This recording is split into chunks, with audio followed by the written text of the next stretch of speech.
भिवंडी लोकसभा के सांसद सुरेश महात्रे उर्फ बालिया मामा ने कल्याण स्टेशन रोड का दौरा कर वहां के नागरिकों की पुरानी और लंबित समस्याओं का जायजा लिया। सांसद ने बताया कि पहले इस क्षेत्र में कुल 26 गुंठे महापालिका की जमीन थी, लेकिन समय के साथ रस्तों, अस्पतालों और अन्य विकास कार्यों में ये जमीन धीरे धीरे कम होती गई। बालिया मामा ने बताया कि स्थानीय अंबेडकर समाज के लोगों ने कभी भी विकास कार्यों का विरोध नहीं किया, बल्कि हर बार प्रशासन को सहयोग ही दिया। उन्होंने इस सकारात्मक भूमिका की खुले शब्दों में सराहना की। पिछले सप्ताह खुद मौके का निरीक्षण करने के बाद बालिया मामा ने कल्याण डोंबिवली महापालिका आयुक्त से फोन पर चर्चा की और अब बचे हुए 10 गुंठे जमीन के हस्तांतरण को लेकर उन्होंने तेजी से कार्रवाई की मांग रखी है। आयुक्त ने जल्द प्रक्रिया पूरी करने का आश्वासन दिया है। इस जमीन पर डॉक्टर बाबा साहेब अम्बेडकर की पूर्णाकृति प्रतिमा और ज्येष्ठ नागरिकों के लिए कट्टा बैठक स्थल बनाने का प्रस्ताव है।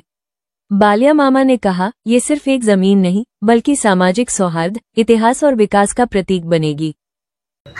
बघा, आज ही पाहणी नव्हती। ऑलरेडी पाहणी ही माझी कमीत कमी 2 महिने अगोदर झाली होती, परंतु तेव्हा मीडियाला भेटलो नव्हतो। आम्ही पाहणीही केली, याच्याविषयी मागणीची चर्चा झाली आणि जेव्हा सगळ्यांच्या मागणीची चर्चा झाली, सगळ्या गोष्टी समजलो की इथं जो बाबासाहेबांचा पूर्णाकृती पुतळा आहे आणि आपल्या सगळ्यांना कल्पना आहे की 26 गुंठ जागा होती, परंतु प्रत्येक वेळेस रस्त्याची डेव्हलपमेंट असेल, हॉस्पिटलची डेव्हलपमेंट असेल, प्रत्येक कुठल्या ना कुठल्या डेव्हलपमेंटमध्ये जागा कमी होऊन आज इथं जागा शिल्लक राहिली नाही।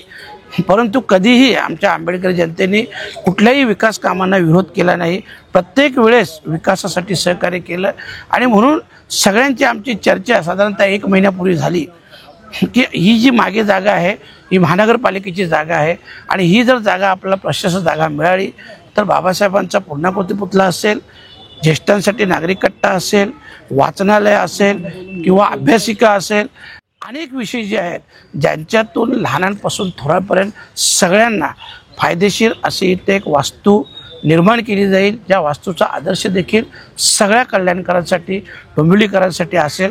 आणि म्हणून आमची चर्चा झाली आणि हाच विषय 20 दिवसापूर्वी, साधारणतः 20 ते 22 दिवसापूर्वी कल्याण डोंबिवली महानगरपालिकेचे आयुक्त साहेब यांना मी भेटलो। प्रत्यक्ष आम्ही सगळेजण सोबत होतो, चर्चा झाली आणि त्यानंतर आयुक्त साहेबांनी देखील शक्य तेवढी फोनवर माहिती घेतली आणि मला सांगितलं की 8 दिवसात मामा पॉझिटिव्हली मी विचार करून आपल्याशी चर्चा करेन।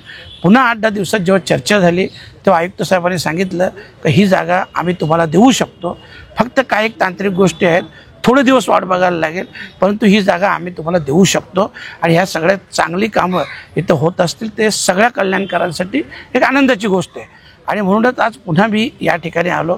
खरं म्हटलं तरी जागा मागची ही जागा बघितली नव्हती, आज ती देखील बघितली, आज पुन्हा चर्चा झाली आणि ज्या काही तांत्रिक गोष्टी अडचणी आहेत त्या लवकरात लवकर सोडवल्या जातील, परंतु ही जागा ही या कामासाठी मिळेल अशा प्रकारचं आश्वासन हे आयुक्त साहेबांनी दिलेलं आहे। मीही होतो आणि सगळे आमची मंडळी होती।